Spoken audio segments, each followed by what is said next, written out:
और आज हम आए हैं गोरखपुर के भौआ पार में। गोरखपुर शहर से तकरीबन 15 किलोमीटर ये गांव पड़ता है और आज हम दिखाने आए हैं काजल निषाद जी का वो पैतृक निवास। यही वो पैतृक निवास है और यहीं के संजय निषाद जी से उनकी शादी हुई। हालांकि वो कच्छ की रहने वाली हैं, गुजरात में उनका जन्म स्थान है, लेकिन उनका ससुराल कहा जाए तो आप गोरखपुर का ये भौआ पार है। आज हमारे साथ उनके भतीजे हैं, भतीजे ही लगेंगे।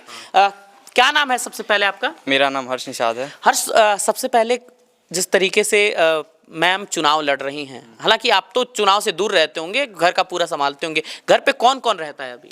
घर पे अभी जैसे कि दादी हैं, बाबा हैं और हमारी मम्मी जी हैं और बड़ी मम्मी हैं। बाकी सब वहीं गोरखपुर ही रहते हैं। बाकी सब बाहर रहते हैं। अच्छा, चुनाव के बातचीत जब भी चुनाव बीत जाता है तब भी आती होंगी आपकी चाची जी?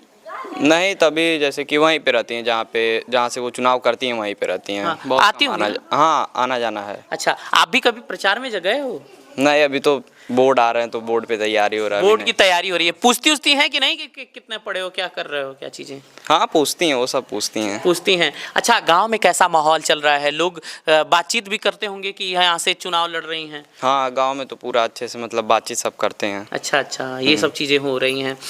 वैसे चुनाव आ रहा है तो आपको पता ही है कि चाची जी लड़ रही हैं, लेकिन मन में है कि बहुत सारी चीजें चलती हैं मन में, बहुत सारी। हाँ, मन में तो सबके चलता रहता है कि क्या होगा क्या नहीं होगा। तो ये देखिए, उनके भतीजे हैं और हम भतीजे से बात कर रहे थे। वजह ये थी कि जब हम गांव में आए तो इन्होंने सबसे पहले हमसे इस्तकबाल किया, हमसे बातचीत की। ये उनका घर है ना, ये पूरे चीजें?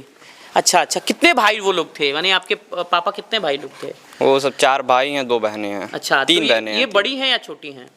ये तीसरे नंबर पे हैं। अच्छा, तो ये सब चीजें चल रही हैं। तो आप गोरखपुर दस्तक देख रहे हैं। आगे हम जनता से बातचीत करेंगे, जनता से जानेंगे कि 2024 के चुनाव में वो किसे चुनती है। इस वक्त हम गोरखपुर के सदर सीट पे हैं। ये वो सदर सीट है जो हमेशा से राजनीति की एक अलग पहचान क्रिएट करती है। एक चीज और भी बात मैं बता दूं, गोरखपुर में हमेशा से निषाद वोटर की मांग रही है।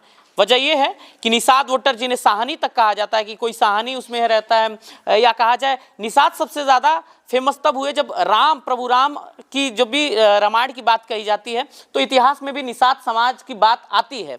साथ ही निषाद समाज गोरखपुर के लिए कितना महत्वपूर्ण है, या कहा जाए सभी राजनीतिक दलों के लिए कितना महत्वपूर्ण है, ये जानने के लिए आपको कुछ दिन पहले आगे जाना पड़ेगा। वजह यह है कि जब भी प्रवीण निषाद जब मुख्यमंत्री बने योगी आदित्यनाथ, तो प्रवीण निषाद जी यहाँ से चले गए, प्रवीण निषाद यहाँ से चुनाव लड़े। हालांकि तब बीजेपी से साठगांठ निषाद पार्टी की नहीं थी, लेकिन निषाद वोटर के दम पे प्रवीण निषाद चुनाव जीत गए थे और यही दम सपा भर रही है, क्योंकि उन्हें काजल निषाद पे विश्वास है।